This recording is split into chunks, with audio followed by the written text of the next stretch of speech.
सोचिए इस साल का यानी 2025 का धरती पर आया अब तक का सबसे ताकतवर तूफान। हवा की रफ्तार 300 किलोमीटर प्रति घंटे से भी ज्यादा, समंदर में 10-10 फीट ऊंची लहरें और ये तूफान सीधा एशिया के सबसे घनी आबादी वाले इलाकों की तरफ बढ़ रहा है। क्या फिलीपींस में तबाही मचाने के बाद ये तूफान हांगकांग और चीन जैसे बड़े शहरों को अपनी चपेट में ले लेगा? लाखों लोगों को क्या अपना घर छोड़कर भागना पड़ रहा है?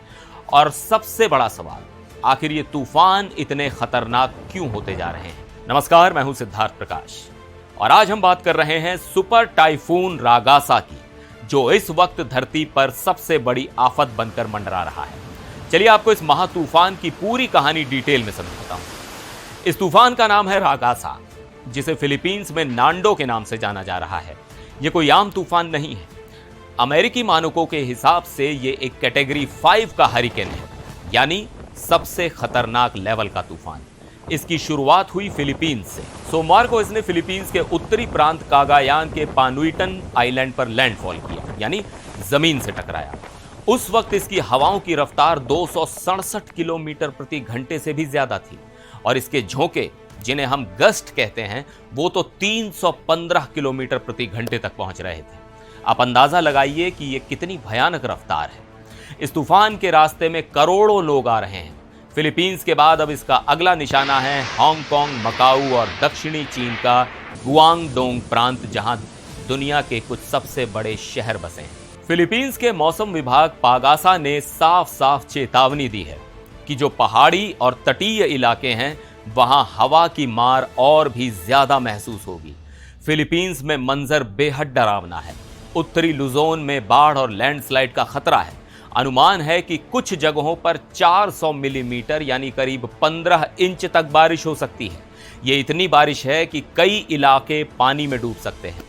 सरकार ने सबसे खतरनाक विंड सिग्नल नंबर 5 जारी कर दिया है, जो अत्यंत विनाशकारी स्थितियों की चेतावनी देता है। 10,000 से ज्यादा लोगों को सुरक्षित जगहों पर पहुंचाया जा चुका है। सरकार की तरफ से एक बयान आया है जिसमें कहा गया है कि घर और संपत्ति तो दोबारा बन जाएगी, लेकिन खोई हुई जिंदगी कभी वापस नहीं आ सकती। राजधानी मनीला समेत देश के बड़े हिस्से में स्कूल और दफ्तर बंद कर दिए गए हैं, लेकिन कहानी यहीं खत्म नहीं होती। अब यह तूफान आगे बढ़ रहा है। चीन, ताइवान और हांगकांग में हाई अलर्ट जारी कर दिया गया है।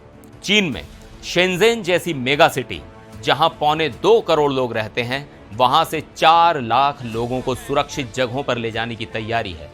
गुआंगडोंग प्रांत में मंगलवार से ट्रेनें भी बंद कर दी जाएंगी। ताइवान में जमीन और समंदर दोनों के लिए चेतावनी जारी की गई है। फेरी सर्विस रोक दी गई है और पूर्वी हुआलियन काउंटी में 300 लोगों को इवैक्यूएशन के लिए तैयार रहने को कहा गया है। और अब बात हांगकांग की। यह तूफान बुधवार सुबह हांगकांग के दक्षिण से गुजरेगा। तब भी इसकी हवा की रफ्तार 200 किलोमीटर प्रति घंटे से ज्यादा होगी। हांगकांग में मंगलवार और बुधवार को सभी स्कूल बंद कर दिए गए हैं।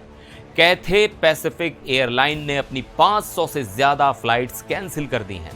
हांगकांग की सरकार ने लोगों को 2017 के हाथों और 2018 के मंगखुत जैसे विनाशकारी तूफानों की याद दिलाई है, जिन्होंने शहर में भारी तबाही मचाई थी। इमरजेंसी सेवाएं पूरी तरह से तैयार हैं, लेकिन सवाल यह उठता है कि आखिर ये तूफान इतने ज्यादा शक्तिशाली, इतने सुपर पावर कैसे होते जा रहे हैं? तो इसके पीछे क्लाइमेट चेंज और हमारे गर्म होते महासागर वजह है। पिछले 8 सालों से दुनिया के महासागरों का तापमान रिकॉर्ड स्तर पर है। यह गर्म पानी इन तूफानों के लिए पेट्रोल या फ्यूल का काम करता है। जितना गर्म पानी, उतनी ज्यादा ऊर्जा और उतना ही खतरनाक तूफान। रागासा के साथ भी कुछ ऐसा ही हुआ। वैज्ञानिकों के मुताबिक इसने आई वॉल रिप्लेसमेंट साइकिल नाम की एक प्रक्रिया पूरी की। आसान भाषा में समझें तो तूफान ने बीच रास्ते में खुद को रिचार्ज कर लिया। उसने अपनी पुरानी छोटी आंख यानी तूफान के केंद्र को बदलकर एक नई और ज्यादा बड़ी आंख बना ली। इस प्रक्रिया के बाद तूफान पहले से कहीं ज्यादा बड़ा, चौड़ा और शक्तिशाली हो जाता है। और ग्लोबल वार्मिंग की वजह से तूफानों का इस तरह अचानक से खतरनाक हो जाना अब आम होता जा रहा है। तो सुपर टाइफून रागासा सिर्फ एक तूफान नहीं, बल्कि एक चेतावनी है, एक रिमाइंडर है कि क्लाइमेट चेंज का असर अब हमारे दरवाजे पर दस्तक दे रहा है। फिलीपींस के लोग इस तबाही को झेल रहे हैं और अब हांगकांग, चीन और ताइवान के करोड़ों लोग अपनी सांसें थामे हुए हैं। हम उम्मीद करते हैं कि कम से कम जाने जाएं और सभी लोग सुरक्षित रहें। आप इस बारे में क्या सोचते हैं? क्या आपको भी अपने आसपास मौसम में अजीब बदलाव महसूस हो रहे हैं? नीचे कमेंट्स में जरूर बताइएगा। फिर मिलेंगे एक और वीडियो में, तब तक के लिए नमस्कार।